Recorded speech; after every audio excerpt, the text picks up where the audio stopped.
നമ്മളെ കഴിഞ്ഞ ദിവസം ഏറെ സങ്കടപ്പെടുത്തിയ സംഭവമായിരുന്നു ആലപ്പുഴയിലുണ്ടായ വാഹനാപകടമെന്ന് പറയുന്നത്.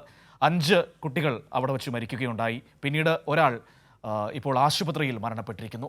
ആലപ്പുഴ കളർകോട് വാഹനാപകടത്തിൽ ഇന്നലെ മരിച്ച ആൽബിന്റെ മൃതദേഹം ആലപ്പുഴ മെഡിക്കൽ കോളേജിൽ എത്തിച്ചു. രാവിലെ 8:30 പോസ്റ്റ്മോർട്ടം നടപടികൾ ആരംഭിക്കും. പിന്നീട് ക്യാമ്പസിൽ പൊതുദർശനത്തിന് ശേഷം ബന്ധുക്കൾക്ക് വിട്ടുകൊടുക്കും.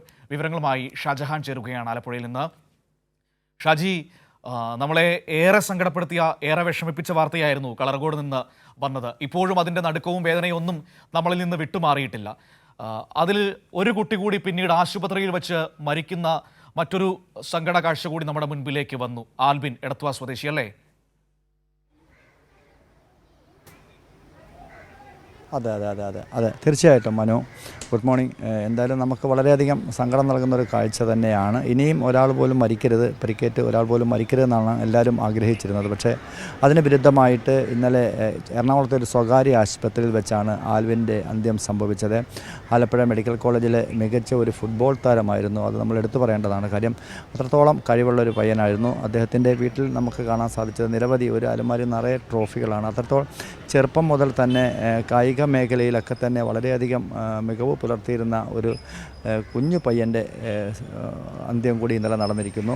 5 പേരായിരുന്നു ആ അപകടത്തിൽ അന്ന് മരണപ്പെട്ടത് 2 ദിവസം മുൻപ്. അതിനുശേഷം ഇവർ 3 പേർ കാഷ്വാലിറ്റിയിലായിരുന്നു, അത്യാഹിത വിഭാഗത്തിലായിരുന്നു.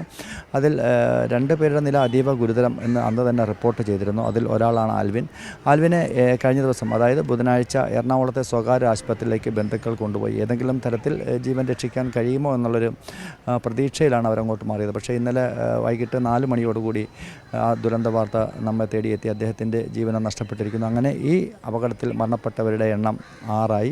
ഇനിയിപ്പോൾ 6 പേർ ചികിത്സയിലുണ്ടായിരുന്നു. അതിൽ 2 പേർക്ക് കുഴപ്പങ്ങളൊന്നും തന്നെ ഇല്ല.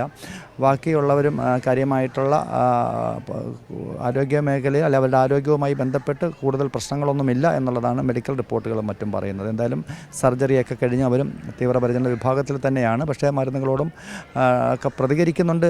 അതോടൊപ്പം തന്നെ ഡോക്ടർമാരുമായിട്ടൊക്കെ സംസാരിക്കുന്നുണ്ട് എന്നൊക്കെയുള്ള വിവരങ്ങളാണ് നമുക്ക് അതിൻ്റെ അകത്തു നിന്നും ലഭ്യമാകുന്നത്. എന്തായാലും ഇപ്പോൾ ഏതാനും ഇനിയിപ്പോൾ 8:30 മണിയോടുകൂടിയാണ് ഇപ്പോൾ ആൽവിൻ്റെ പോസ്റ്റ്മോർട്ടം നടപടികൾ നടക്കുക. അതിനുശേഷം ഏതാണ്ട് ഒരു 3/4 മണിക്കൂറിന് ശേഷം പോസ്റ്റ്മോർട്ടം പൂർത്തിയാവും. അതിനുശേഷം 10 മണിയോടുകൂടി ആലപ്പുഴ മെഡിക്കൽ കോളേജിലെ ക്യാമ്പസിൽ പൊതുദർശനം ഉണ്ടാവും. പൊതുദർശനത്തിന് ശേഷം മൃതദേഹം എടത്വയിലേക്ക് കൊണ്ടുപോകും. അവിടെ തിങ്കളാഴ്ച സെൻറ്റ് ആൻ്റണീസ് ഫെറോന പള്ളിയിലാണ് സംസ്കാരം നടക്കുക. ഇന്നവിടെ അവിടെ ഫ്രീസറിൽ മൃതദേഹം മാറ്റും, ആശുപത്രിയിൽ മാറ്റിവെക്കും. അതിനുശേഷം തിങ്കളാഴ്ചയായിരിക്കും മൃതദേഹം എടുക്കുകയും അതോടൊപ്പം തന്നെ സംസ്കാര ചടങ്ങുകളൊക്കെ തന്നെ നടക്കുക എന്നുള്ളതാണ് നമുക്ക് ഏറ്റവും ഒടുവിലായിട്ട് ഇപ്പോൾ ലഭ്യമാകുന്ന വിവരം. മനു, ഷാജഹാനാണ് ആലപ്പുഴയിൽ നിന്ന് നമുക്ക് ഈ വിവരങ്ങൾ നൽകിയത്. ഏറെ സങ്കടകരമായ ഒരു വാർത്തയാണ്. ഒരു കുട്ടി കൂടി മരണപ്പെട്ടിരിക്കുകയാണ്. ആ അപകടത്തിൻ്റെ നടുക്കം ഇപ്പോഴും നമ്മളിൽ നിന്ന് വിട്ടുമാറിയിട്ടില്ല. 6 മെഡിക്കൽ വിദ്യാർത്ഥികളാണ് അപകടത്തിൽ മരണപ്പെട്ടത്. ഏറെ സങ്കടകരമായ, ഏറെ ദുഃഖകരമായ കാര്യം. എടത്വ സ്വദേശിയായ ആൽബിനാണ് ഇന്നലെ സ്വകാര്യ ആശുപത്രിയിൽ മരിച്ചത്. ഇന്നിപ്പോൾ അല്പസമയത്തിന് തന്നെ പോസ്റ്റ്മോർട്ടം നടപടികൾ പൂർത്തിയാക്കി മൃതദേഹം ബന്ധുക്കൾക്ക് വിട്ടു നൽകും. സമഗ്രമായ വിവരങ്ങളാണ് ഷാജഹാൻ നൽകിയത്.